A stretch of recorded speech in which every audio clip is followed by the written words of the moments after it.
2000포인트 부근입니다만은 2000포인트에 대한 시청자 여러분들의 생각은 어떠십니까? 많이 올랐다고 생각하십니까? 아직 갈 길이 멀다고 생각하십니까? 사실 2000포인트라는 게 몇 년 동안에요. 우리 시장에 굉장히 큰 의미가 있는 숫자로 자기매김하는 데는 자괴감마저 좀 드는 부분이 있습니다.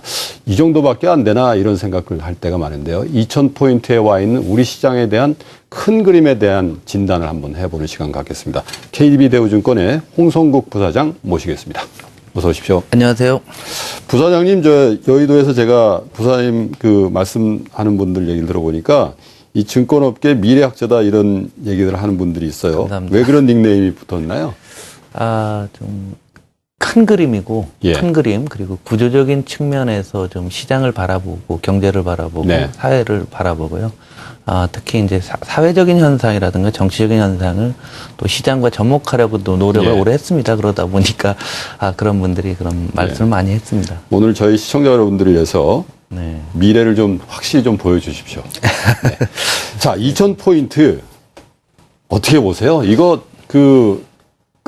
너무 단기적인 시각에서 뭐 그 2분기에 3분기에 몇 포인트 가냐 이런 얘기는 오늘 안 드리려고 합니다. 네. 2000포인트의 의미를 한번 짚어보고 큰 흐름으로 봐서 지금이 과연 자산 배분가의 입장에서 주식의 비중을 늘려야 될 때인지 줄여야 될 때인지에 대한 연구를 좀 해보려고 하는데요. 네. 2000포인트 말씀드렸지만 몇 년 동안에 계속 발목을 잡는 선이거든요.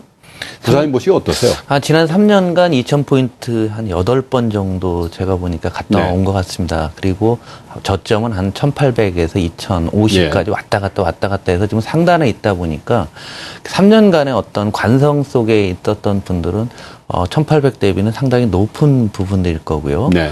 반면에 과거에 이제 적립식 투자를 했다든가 아니면 이번 글로벌 복합 위기가 발생하기 전 네. 한 7, 8년 전에 이제 주식을 매입했던 분들은 이제 나 본전 왔으니 본전 됐네. 찾아야 되지 하면서 예. 다양한 생각들이 마주 교차하는 지수대인데요. 네. 제가 보기에는 올해 중에는 그래도 이 2000포인트를 좀 확실하게 한 번 정도는 탈출하는 그런 내용들이 네. 경기나 이런 것보다도 투자가 입장에서 한번 냉정하게 살펴봐야 될 그런 시점이라고 보고 있습니다. 자, 이런 얘기를 하잖아요. 뭐 어차피 이 종합주가지수라는 게 거기에 상장된 우리 기업들의 이익을 다 이렇게 모아서 지수화한 거니까. 네. 그런데 우리 코스피에 상장된 우리 상장 기업들의 평균 네. 이게 뭐 8에서 10 사이 왔다 갔다 한단 말이죠. 이게 이제 1800에서 2000포인트 왔다 갔다 하는 거나 마찬가지일 텐데 미국 같은 성숙 경제의 기업들 퍼도 16, 17 한단 말이죠. 네. 이걸 어떻게 받아들여야 됩니까? 지금 이 퍼는 이익을 몇 년치 이익을 주가로 반영하느냐 이렇게 계산하면 편한데요. 네. 한국은 한 9년치 정도 이익을 주가로 판단하는 그러니까 거고. 9년치 이익을 다 합치면 그 상장 주식 다 살 수 있다는 네, 거잖아요. 그렇죠. 그리고 미국 같은 경우는 16년치를 네. 보는 그런 부분들인데요. 네. 전 세계 평균적으로 보면 한 13에서 한 15년치 정도를 반영합니다. 네. 근데 한국 같은 경우에 기억이 나실지 모르겠지만 2003년도에 500포인트 갔을 때 퍼가 기억나실지 모르겠지만 6배, 5배였습니다. 네. 그런데 이 상태에서 한 4, 5년을 머물렀었습니다. 그러니까 그러면서 그 당시에 많은 분석가들이나 뭐 저도 열심히 노력했지만 이건 잘못됐다. 딴 나라 15배 하는데 왜 한국은 5배냐. 예. 10배는 최소한 가야 되겠다. 그래서 네. 사실은 그래서 이제 중국이 개발되면서 2003년부터 2007년까지 14배까지 예. 올라갔습니다. 그런데 이제 전 세계가 글로벌 위기에 빠지면서 다시 허물어졌다가 한국은 결국 지나고 나서 10년을 놓고 보게 되면은 5배에서 10배까지 한번 계단식으로 한번 올라온 겁니다. 네. 그리고 또 한번 올라가야 되는데 올라가야 되니까 지난 3, 4년간 어떤 관성 때문에 올라가자니 이건 내가 꼭지 잡는 거 아닌가 이런 생각, 내가 왜 선봉에 서느냐 이런 생각들을 하면서 아마 많은 분들이 갈등 속에 지금 있는 그런 상황인데요. 이건 개인 투자가 뿐만이 아니라 기관 투자가도 똑같습니다. 지금 우리나라 주식을 놓고 보게 되면은 지난 5년간 그 65조 원 정도가 펀드에서 자금이 빠져나갔습니다. 환매가 됐다는 네, 얘기죠. 환매가 65조 원 정도 나가 있는데 네. 반면에 분모에 해당하는 그 기금들의 자산 규모, 뭐 국민연금은 그 사이에 뭐 100몇 조가 늘어갔고요.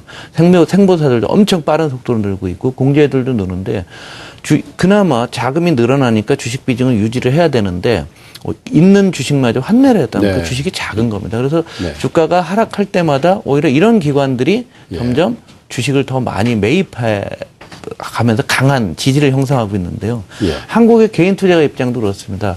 종합소득세가 아마 4천만 원에서 이제 2천만 원 그렇죠. 낮춰지다 보니까 지금 금리로 하니까 7억만 있으면 이자 갖고 종합소득세 해당됩니다. 그러니까 7억 현금을 은행에 맡기면 종합소득세 해당되는데 그분이 통상 최고소득세율도 3억에서 올해부터 1억 5천으로 줄었기 때문에 네. 분명히 최고소득세에 해당이 되는 거죠. 예. 그럼 7억을 넣어서 2천만 원 이자를 받았는데 종합소득세 해당돼서 이자 소득세를 한 40%를 지불하게 되면은 예. 실제 수익률은 얼마가 됩니까? 1.8%밖에 안 됩니다. 그러니까 일본하고 비슷한 그러니까요. 거죠. 그래서 우리가 예. 주가가 크게 하락할 때마다 스마트 머니가 들어온다 뭐 이런 얘기들을 많이 네네. 하게 되는데 예. 이 스마트 머니라는 부분에 해당자가 과거에는 돈이 많고 해안이 있어서 멀리 보시는 이런 분들이 주로 뭐 주가가 많이 떨어졌어요. 장기적인 안목으로 샀다가 했는데 네. 지금은 아마 길거리에서 만나시는 대부분의 이제 예금으로 생활하시는 은퇴자들도 동일한 생각들을 갖고 있습니다. 예. 결론적으로 2천이라는 수준이 지난 3년의 트렌드로 놓고 보게 되면은 그렇게 싼 주식은 싼 주가 지수는 아닌데 이 투자가들의 어떤 자산 상태라든가 제도의 변화 이런 것들 때문에 주식이 하락할 때마다 주식을 사려고 하는 그러한 그 태도들이 이미 한 2, 3년 전부터 존재했던 거죠. 네. 그러니까 올해도 보면은 1900이 하루 깨졌는데 하루 깨지면서 이머징이 아르헨티나가 부도나고 뭐 러시아가 어렵고 이런 얘기 나왔다. 하루만 딱 깨지는데 그날 누가 주식을 샀나 봤더니 개인과 연기금이 아유 찬스다 했던 거죠. 그리고 기도하고 있는 겁니다. 오히려 주가 떨어질 때를. 뭐 지금 국면이 그렇다고 보게 되면은 굉장히 견조한데 이런 부분들은 한국 투자가들도 그렇고요. 외국인 투자가들도 마찬가지입니다. 인공위성을 타고서 지구 바깥에 지구를 이렇게 보면 전 세계 어느 나라 투자할까 이렇게 봤더니 사실 미국 좀 비싸지 않습니까? 네. 16배면은. 미국은 뭐 12~13배에서 이제 올라와서 16배 정도로 반영하니까 미국은 비싸다. 이머징 마켓을 가봤더니 인도니 뭐 브라질이니 러시아, 터키 같은 데는 선거하는데 야당에서 뭐 반정부식 계속하니까 SNS, 트위터를 끊어버리는 이것도 나라인가라는 생각이 드는 거죠. 인도는 올해 선거한다고 지난해부터 음식료를 사게 되면 세금을 깎아주는 나라. 이것도 이상한 나라. 선거를 또 한 달 한다면서요? 네?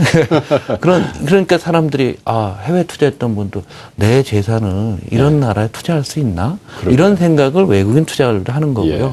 한국 투자가들도 동시에 하는 겁니다. 그렇게 되니까 한국의 어떤 안정성, 우리가 보기에는 한국은 상당한 모순덩어리죠. 그렇지만은 인공위성 타고 보면 그래도 한국은 참 괜찮은 나라다라는 생각들을 외국인들도 실질로 많이 하고 있습니다. 네. 그래서 떨어질 때 이제 전부 받아주는 효과. 그래서 지금 2,000포인트가 온 겁니다. 뭐가 끌어준 게 아니라 밑에서 떨어지면은 주식을 살려고 대기하려고 하는 사람들이 받아주다 보니까 지금 2,000까지는 온 거죠. 그럼 이제 끌어줄 힘이 필요한 거죠. 그게 경기 회복인 거죠. 경기 회복이다. 그리고 사람들의 인식의 전환입니다. 가만히 보니까 한국은 9배고 다른 이머징 국가가 13배인데 아니 왜 인도네시아는 13배인데 한국은 9배지? 그러게요. 그러면 이제 그러한 인식들이 동시에 먹히다 보게 되면은 한순간에 올라갈 수도 있는 거죠. 그래서 올해 주가 전망을 잘 보시면 대부분의 회사가 2,300포인트를 간다라는 전망들이 많습니다. 2,300에서 400. 그 얘기는 기업 이익은 가만히 있는데 펄을 지금까지 10배를 고점으로 봤는데 한 12배쯤, 네. 13배쯤 봐도 된다라는 거죠. 음. 그래서 어떤 인식의 전환을 기다리기 때문에 이렇게 애를 먹이고 시장도 빨리빨리 안 움직이는 거죠. 마음이 바뀌어가야 되는 거죠. 마음이 바뀌는 방법은 주변에 있는 내수 경기가 회복되는 모습들이 좀 나타나야 되지 않겠는가 그런 생각입니다. 근데 이제 경기 얘기를 하면 진짜 어떻게 될지 잘 모르니까요. 이제 뭐 우리 경기만 혼자서 좋아질 수도 없는 거고 미국이나 중국 경기를 다 쳐다봐요. 그래서 오늘 뭐 7.4%냐 7.4%냐 7.2% 이게 무슨 의미가 있는지도 모르고 계속 얘기를 해야 되는 그런 환경에 저희가 처해 있기도 한데 부사님 말씀 중에 참 그 한 가지 공감이 드는 게 우리 개인 투자자 여러분들이 막 노력을 해서 스마트해진 게 아니고 주변 환경이 스마트해지게끔 만들어준 거거든요. 그렇죠. 네. 저금리, 초저금리의 세제라든지 또 글로벌 환경이라 이런 것들이 주가 지수가 어느 정도 낙폭을 가지면 우리는 살 수밖에 없는 그런 환경을 만들고 거기에 대해서 적응하는 과정이 우리 투자자들의 투자 자금이 스마트 머니화되는. 그렇습니다. 그래서 제도 변경을 설명을 안 드렸는데요. 네. 지금 올 초에 많은 메이저 언론사들이 배당을 좀 높이자라는 네. 얘기를 했고 지금 연일 언론에 나오고 있는데요. 정부의 경기 부양책 중에 하나가 배당률을 좀 네. 높이는 부분이 있습니다. 배당률을 높이게 되면 소득이 증가하고 그것으로 소비가 늘게 되면 예. 내수 부양해도 되고 심도 좋아지는 투자가 입장에서는 굉장히 좋은 거죠. 그래서 지금 배당 수익률이 높은 종목들은 떨어지게 하면 일정한 밴드에서 한 3, 4%만 돼도 그런 종목들은 항상 그 종목을 투자하는 투자가들은 스마트 투자가가 돼갖고 살 준비가 되어 있습니다. 그게 네. 이제 기관 투자가건 개인이건 동일한 상황인데 정부 정책도 바뀌고 있고요. 예. 또 하나 우리가 생각해야 될 부분들은 점점 뉴스에서 가구 관련주가 많이 팔린다, 주가가 그렇죠. 강세라고 많이 올라왔는데요. 올랐어요. 그 이면에는 무슨 얘기가 있냐면 올해 윤달이 있어서 결혼이 많이 늘 거라고 했는데 저는 좀 그건 오버한 것 같고요. 연간으로 보면 비슷할 텐데요. 가을에 못하는 거 봄에 네, 하는 1년에 거니까. 결혼한 쌍이 33만 쌍으로 고정돼 있습니다. 예. 그것도 재혼의 비율이 점점 높아지기 때문에 예. 가구가 늘지는 않아요. 그런데 네. 해석을 어떻게 하냐는 건데요. 지금 우리 한국의 부동산 경기 고점은 2007년입니다. 지금 이제 7년째 들어가고 있는데요. 네. 7년 동안 사실은 집값이 많이 하락했다라고 보고 있지만 예.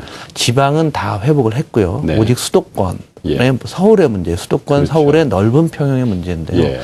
올해 예상되는 부분들은 많은 이런 더 이상 부동산을 사서 7년을 갖고 있었는데 사실은 LTV 비율, 그러니까 집값의 50%를 빌려서 산 거 아니겠습니까? 네. 더 이상 버틸 수도 없는 겁니다. 음. 반대로 전세 가격이 올라가고 월세 가격이 올라가니까 사람들은 살려고 하는 거죠. 지금 부동산 논쟁이 붙어 있는데요. 부동산 가격이 많이 올라갈 거라고 하는 사람도 있고 아니면 뭐 거래가 늘어갈 거라고 하는데 주식 투자가 입장에서는 뭘 봐야 되냐면 부동산이 거래가 느는 게 중요합니다. 우리나라 부동산이 약 아파트만 3,500조 원 정도 되는데 한 7년간 매매가 안 된 거예요. 네. 그래서 이 매매가 진행돼서 거래가 확 늘게 되면 어떤 효과가 있냐면 3,500조에 5%만 거래가 돼도 170조 정도의 새 돈이 생기는 겁니다. 네. 7년간 집을 사서 아주 고생을 했는데 예? 그 현금화하자. 돈으로 현금화한 다음에 그 돈으로 3% 예금을 넣을까요? 아니면 집을 다시 사겠습니까? 예. 제가 보기에는 또 주식시장을 쳐다볼 수밖에 없는 그런 상황이 170조 중에 이게 10%만 들어오면 17조의 예탁금 증가가 되는 거고. 그렇죠. 펀드든 뭐든. 네, 그래서 우리 잠재력이 상당히 많습니다. 그래서 저도 부동산이 이번에 회복이 된다라는 용어를 이게 많이 30% 떨어졌으니까 이게 50% 올라간다 이 얘기가 그건 아니라 30% 떨어가는데 한 5%, 10% 정도 예. 적정 가격에서 거래가 터진다. 손바뀜이 된다. 네, 거래가 터지면 한국의 가계부채 문제니 아니면은 증시로도 자금이 들어오게 되고 사람들이 자신감을 갖게 되면은 한국 시장 펄을 9배가 아니라 10배, 11배, 12배 줄 수 있는 기반이 될 거고요. 거기에 대한 인덱스가 은행주입니다. 은행주가 지난해 하반기부터 어느 정도 좀 올라와 있는데 은행주가 지금 암정모색을 하고 있는데 은행주가 의미하는 바는 가계부채 상황을 의미하고 민간 내수를 의미합니다. 왜냐하면 은행주 PBR이 0.5니까 은행이 대출한 돈의 50%를 못 받는다라는 전제하에 은행주가 주가 형성돼 있는 거거든요. 네. 그럼 지금 좀 올라서 0.6 정도입니다. 근데 여러분 아시다시피 장부가 대비 100% 그러니까 PBR의 1배는 항상 주가의 저점입니다. 종합지수는 이걸 유지하는데 은행주가 유지를 못했습니다. 그래서 은행업종 주가가 올라가기 시작하면은 내수도 낮이고 부동산도 거래가 늘고 조만간 주식시장에도 좋은 신호다라고 보고 있고요. 이런 신호들이 저는 올 봄에 특히 2분기 중에 어느 시점인가 한 번쯤 나오지 않을까라고 보는데 3월 달에도 주택 매매가 좀 상당히 늘어났습니다. 그래서 그 1, 2월 달은 좀 줄었고요. 작년 하반기에 많이 늘었다가 좀 제도 변경 때문에 지금 적응들을 못 하고 있는데요. 세금 문제도 또 좀 그래서 헛갈리는 이제 부분이 있고요. 이런 부분들이 좀 정리가 되고 나게 되면은 뭐 5, 6월 되면은 좀 이런 부분들 때문에 한국 시장이 한번 재편되는 그런 계기가 되지 않을까라는 생각입니다. 자, 긴 안목으로 보면 우리 주식시장이 그 어떻게 보면 잠재적인 투자가들 입장에서 가장 쉽게 또 현실적으로도 세금 문제니 이런 것들을 감안했을 때 주식시장 쪽으로의 자금 흐름이 있을 수밖에 없다 이런 부분을 쭉 말씀 주셨는데 그 단기적으로 뭐 스마트해졌는지는 잘 모르겠습니다만은 어쨌든 긴 기간으로 보면 외국인들은 우리 주식을 계속 사들어 오는 거고 그만큼 외국인들이 샀다는 거는 그러면서도 주가가 폭등 안 했다는 거는 누군가 물량을 줬다는 거 아니겠습니까? 그렇죠. 그게 우리 은행이고 우리 기관 투자가 우리 개인들일 텐데 이런 일방적인 외국인의 일방적인 매수 우위 현상과 내국인의 우리 투자자들의 매도 우위 현상은 어느 정도 더 계속될까요? 거의 그게 모멘텀이 아닐까 거의 싶은데. 임계치에 왔다라고 저는 보는데요. 왜냐하면 한국의 개인 투자가들은 지금 1,900 밑에서 사서 2,000에 팔았으면은 지난 3년간 주가는 박스권에 갇혀 있었지만은 수익이 많이 났습니다. 네. 뭐 레버리지 ETF 하시는 분들은 연간 뭐 15%씩 이상씩은 다 수익이 났거든요. 예. 그러니까 중요한 건 투자가들의 기대치가 낮아지다 보니까 2,000 되면 다 이렇게 주식을 팔고. 이익 실현하고. 그 다음에 이제 과거에 많이 됐던 적립식이나 이런 것들은 수익이 다 발생하지 않습니까? 예. 그런데 외국인들은 지금 당장 보는 게 아니라 퍼 13배, 14배 가도 된다라는 생각을 갖고서 있는데요. 과거에 보면은 외국인들이 퍼 10배 이상에서 항상 주식을 팔았고, 환율 1,050원 아래에서도 주식을 팔았습니다. 네. 근데 올해 이번 국면에서 보니까 1,050을 내려가도 사고 퍼가 10배를 넘어도 사더라라는 거죠. 그러니까 아직 한국이 고평가되지 않다라고 보게 되면은 우리 한국의 개인의 입장에서 주식의 비중이 상당히 작은 상황이고요. 그래서 어떤 심리적인 계기가 필요한데 제가 아까 은행주 말씀을 드린 거는 내수가 회복되는 모습을 나오면 좀 얼어붙은 마음이 풀리지 않겠는가. 그러면 우리가 조금씩 올라갈 수 있는 상황이 되지 않을까. 그래서 시간은 증시편에 있다라는 그런 생각입니다. 이제 그게 그 시간이 과연 어느 정도 기냐 짧으냐를 이제 가늠해 봐야 그렇죠. 되는데 임계점에 와 있다는 표현을 하셨는데 기대를 좀 해보고요.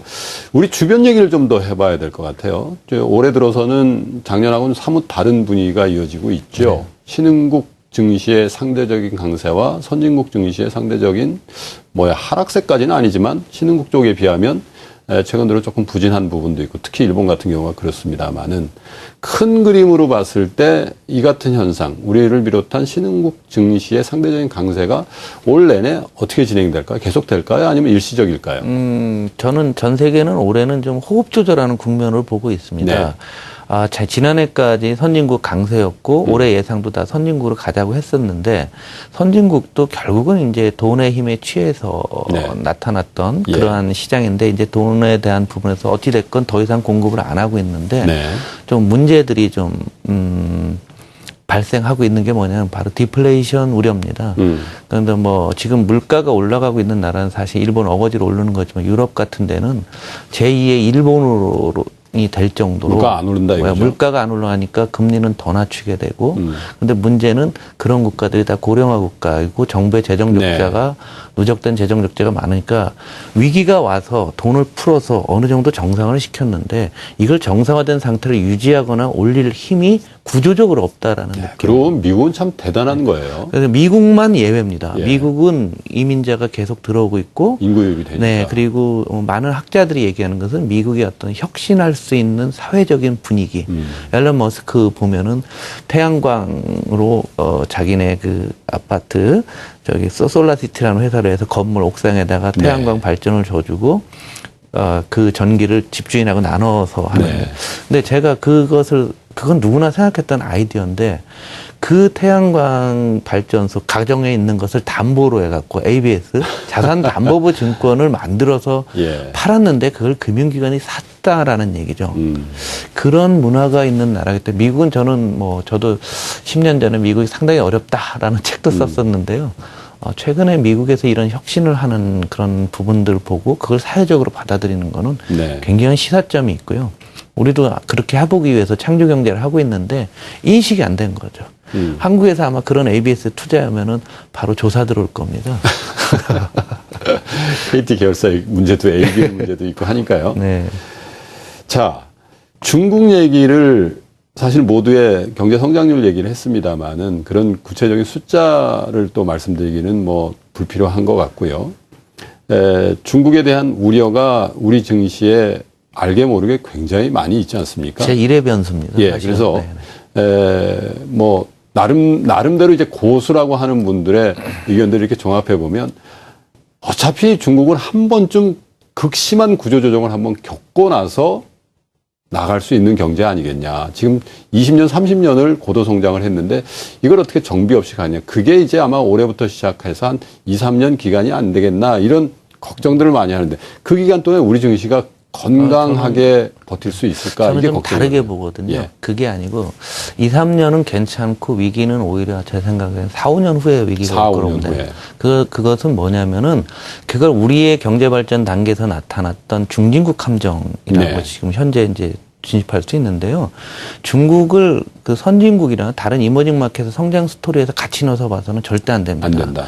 왜냐하면은 중국은 일단 사회주의라던 국가입니다. 그래서 사회주의적 시장 경제라는 거. 정치는 네. 사회주의, 경제는 시장 경제.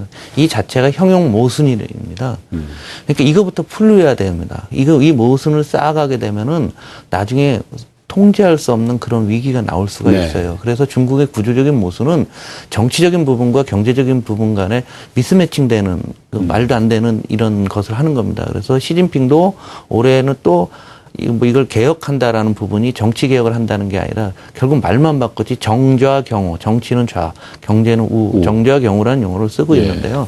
이 부분, 그러니까 중국이 민주화되지 않은 상태에서 자본주의를 추진할 경우에는 쇼크는 불가피합니다. 그런데 그 시기가 언제라는 거죠. 중국은 예상보다 늦게 옵니다. 왜 그러냐면 첫 번째로 중국의 정부의 힘이 아직 강합니다. 통제력이 충분히 미치고 있고요. 정치적으로.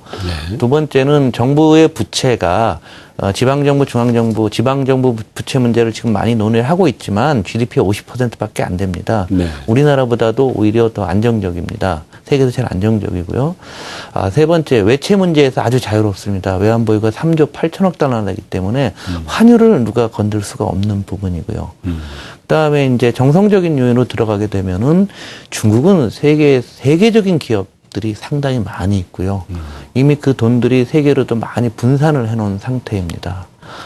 이런 부분들을 감안했을 때 중국이 문제인 거는 앞으로 굉장히 큰 문제가 오겠지만 이거는 경제발전론, 정치적인 리스크랑 같이 봐야 되는데 제가 보기에는 한 5년 정도는 버틸 수 있다. 다만 성장률이 지금 중국 정부가 7.5라고 했는데 저는 성장률 전망하면 아주 간단하게 얘기합니다. 올해 7.5, 그럼 내년은 6.5, 후년은 6, 그 다음은 5, 그 다음은 몰라. 왜냐하면 그 사이에 중국 정부가 사회 시스템을 얼마나 효과적이고 민주화 시켰냐. 이런 측면에서 중국의 구조적인 측면을 보여야 되는 거지. 숫자로 봐서 중국은 해답이 안 납니다. 7.4를 누가 믿겠습니까? 아마 내일 되면은 아마 오늘 7.4 나왔는데 거짓말이다. 이런 레포트가 또 많이 나올 겁니다. 내가 보기에는. 근데 그건 중요하지가 않다라는 거예요. 아까 말씀하신 내년은 7, 뭐 내후년 6.5, 뭐 이런 것들은 의미 없다고 말씀하신 거죠. 의미 어느 수준을 그렇게 될 유지한다는 거라는 얘기죠. 네. 그 될 거란 얘기가 아니라 어느 정도 수준은 한 제 생각엔 4, 5년 정도는 유지할 수 있다라고 봅니다. 자, 우리 시장으로 한번 좀 더 들어와 볼게요. 우리 대표 기업, 우리가 뭐 삼성전자의 착시 효과 같은 것도 우리 경제가 갖고 있는 문제점 중에 하나다. 이런 얘기들 많이 그렇죠. 하지 않습니까? 네. 삼성전자의 포션이 너무 커지고 또 뭐 현대차까지 합치면 거의 뭐 어마어마한 이제 절반입니다. 네. 절반 이상이 되니까. 그러면 이런 현상이 증시 전체, 경제 전체적으로 보면 뭐 지금까지 기여한 바가 크다고 하더라도요. 외국인 투자가 입장에서도 보면 이렇게 좀 기형적으로 어떤 특정한 기업군의 과대함 이런 것들은 투자자 입장에서 보면 그 증시, 그 시장을 대하는데 결코 좋지 않을 수도 있다 이런 생각이 좀 들거든요. 당연하죠. 예. 왜 균형 있어야지만 투자가 늘고요. 네. 한국 증시가 2천 박스에 갇혀 있는 것도 한 요인 중에 하나입니다. 그렇죠. 그런데 그 올해에 나타나는 박스를 상승 돌파할 수 있는 요인 중에 하나는 삼성전자와 현대차의 올해 기업 이익들은 작년보다 다 못하던가 비슷한 수준일 겁니다. 좋게 봐도. 네. 근데 나머지 회사들이 그러니까 가장 문제가 심했던 예를 들면 건설, 화학, 철강, 시클리컬한 산업들이 작년도까지의 그 약간의 좀 회계적으로 문제가 됐던 부분이라든가 좀 숨겼던 부분들이 있어요. 다 작년도에 고해성사를 했습니다. 그래서 올해 1분기 실적이 이제 이번 주말 다음 주부터 이제 본격화 나올 텐데요. 고해성사한 후에 정말로 믿을만 하냐. 믿을만 하게 되면은 이 불균형이 많이 해소가 되기 때문에 네. 우리 시장의 투자 심리에도 상당히 좋은 역할을 줄 수가 있겠습니다. 그래서 어느 회사는 너무 과도하게 또 이 장부에 반영을 해서 환입이 들어오는 회사도 있습니다. 제가 아는 회사들은요. 건설이라든지 뭐 이런 쪽이에요. 예, 그런 회사들, 은행들도 그런 상황이고요. 그래서 과도하게 대손 충당금이나 이런 어떤, 손실들을 많이 쌓아놔서 이런 부분들이 있기 때문에 이런 부분이 해소가 되고요. 또 하나 재밌는 거는 지금 한 회사라고 했는데 지금 25년 전, 1990년대 대만에서는 통신주가 시가총액, 통신주 IT가 시가총액 60%까지 갔어요. 네. 그때 퍼가 160배였습니다. 그 다음에 그런 종목들이 너무 고평가된 다음에 대만 증시는 25년째 그 고점을 못 넘고 있어요. 근데 한국에 그러면 삼성전자, 현대차가 언제 고평가 돼봤냐 이거죠. 시장보다 퍼가 항상 낮았습니다. 예, 지금 그래서 한 8 정도 하니까요. 네, 예. 다른 나라 현대차 7배하고 하는데 이제 다른 나라에 뭐 버블이 발생을 안 했기 때문에 그렇게 우려할 상황도 아니다. 그리고 두 회사가 또 올해부터는 주주증시 경영, 또 회사 요즘 2세 승계와 네. 관련해서 또 주주증시 경영이라든가 이런 쪽으로 다른 유인들을 좀 많이 만들어내고 있기 때문에 네. 올해는 큰 걸림돌이 되지는 않을 것 같습니다. 알겠습니다. 부사님 오랜만에 나오셔서 제가 훨씬 더 많은 질문을 드리고 우리 시청자 여러분들한테도 훨씬 더 많은 미래의 어떤 비전 같은 걸 보여드리고 싶은데 시간이 다 돼서 네. 오늘은 여기까지 하고요. 네. 다음에 한 번 더 시간 마련하도록 하겠습니다. 알겠습니다. 시청자 여러분, 대우증권의 홍성국 부사장과 얘기를 해봤는데요. 우리 증시 2000포인트는 역사적으로 보면 발목을 잡는 시점이자 지금부터는 어떻게 보면 디딤돌이 될 수 있는 지수대가 아닌가 이런 의견을 주셨고요. 우리 개인 투자자를 포함한 우리 내국인 투자자들의 일방적인 매도세도 이제는 슬슬 임계점에 와 있는 것 같다. 수급도 풀릴 가능성이 있다. 이런 전망을 주셨습니다. 부사님 고맙습니다. 감사합니다.